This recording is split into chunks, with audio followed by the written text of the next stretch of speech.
Hello, lovely marketers and entrepreneur. It's a while I haven't been silent on this channel, and I wanted to talk about a very interesting book by the name of The Choice Factory.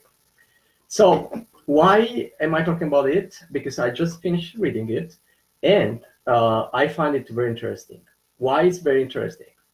So, let me first give you a very brief overview and then explain why I find it interesting, and then we'll dig a little bit into some of the things that it talks about. First, why this is interesting? It is because it's trying to put together behavioral science or psychology, human psychology, and marketing. And basically what the book is about is the fact that we as a human actually sometimes are as machines. So there are some bias and autopilot that we have that makes us doing things automatically. And these things that we do automatically can be exploited by marketers to quote unquote lead people doing what the marketer wants. Okay, so let me tell you why I find it very good. Number one is because it connects behavioral science with marketing and gives kind of a scientific explanation of how people react to certain marketing messages. So that's very interesting.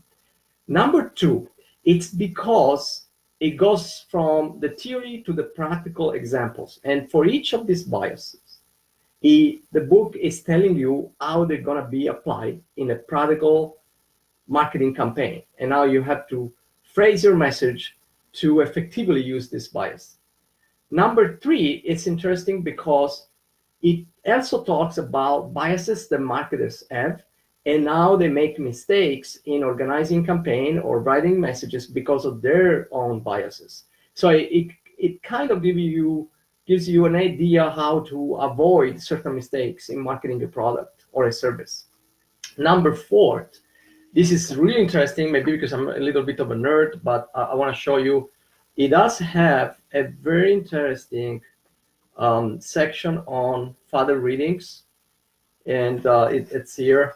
It's really well written and with a lot of description what you're gonna find in each book, and I liked it pretty much. So that's number four. So now, without further ado, I'm gonna give you 2 or 3 examples of what the book talks about. The first example is a little bit sensitive. It's about an homicide, apparently famous homicide happened in the late 60s in New York, the Kitty Genovese homicide. So this is a situation where this lady is being stabbed multiple times in the night in front of about 37 people that were in the neighborhood. And according to the chronicles of the time, nobody called the police or nobody helped her. So this bias is called the bystander effect. And it is basically when somebody has need of help and there are other people around, everybody thinks that somebody else will do something. So they don't feel compelled to act. Things are like not black and white, so it's a little bit more complex, but let's see how it can be applied. So the author says, if suppose you're doing a marketing for a service or a product that requires people to adhere to a certain initiative. So for example, donate blood. Do not say that there is a need for blood in the entire United States. Just say that there is an acute need for blood in San Jose, California, or in Los Angeles, California, or in certain neighborhood of Chicago, because this way people will feel compelled to act and they will not go through the bystander effect. Another example that a bias that it talks about is the social proof. Now, this is easy to understand. Basically, if a lot of people do something, you want to do it as well. But the devil is in the details of the application. And one of the things that it talks about is when it's useful. So basically, it's useful when the product and price at the same time, they're not well known by the user, and it's not clear the difference between the product and its competitors.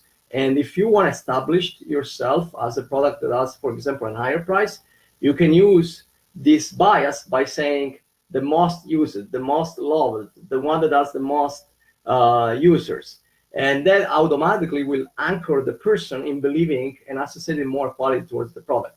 However, this bias has also um, a negative effect, because, for example, if you are Wikipedia and at the end of the year you say, if only 5% or if only 1% of our customers would donate $5, we would not have money problem. This is the exact recipe for using the bias the other way around. So for disincentivize people to do what you want, because basically what people will think automatically is a lot of people do not pay, so I don't pay as well. So very interesting, very interesting teaching. And then I had noted down one last thing, the scarcity effect. And on this I'll be very quick. And basically it's the case. It says if you go in a restaurant and you start to, you look at the menu, let's suppose it's a menu, you look at the menu and ask to the waiter why this steak it's $40, or what is about this steak, and the steak is $40, and then you have some pasta for $15, and then the waiter says, look, that is a delicious steak, it's our main course, and it's beautiful, but unfortunately I have to tell you there are only two in the two left. Then what happens is your other people in the table will order it before you, because the sense of scarcity, and then basically this is a way to push sales in certain situations, especially when you're trying to sell something that has a nominal price higher than other products that are competitors. So that was basically about this book. It doesn't cost a lot of money. I think it has a lot of value, and that's why I got excited about it.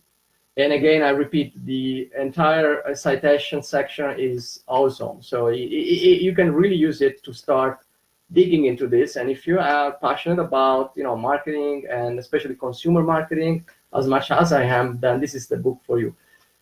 So thank you so much for your time.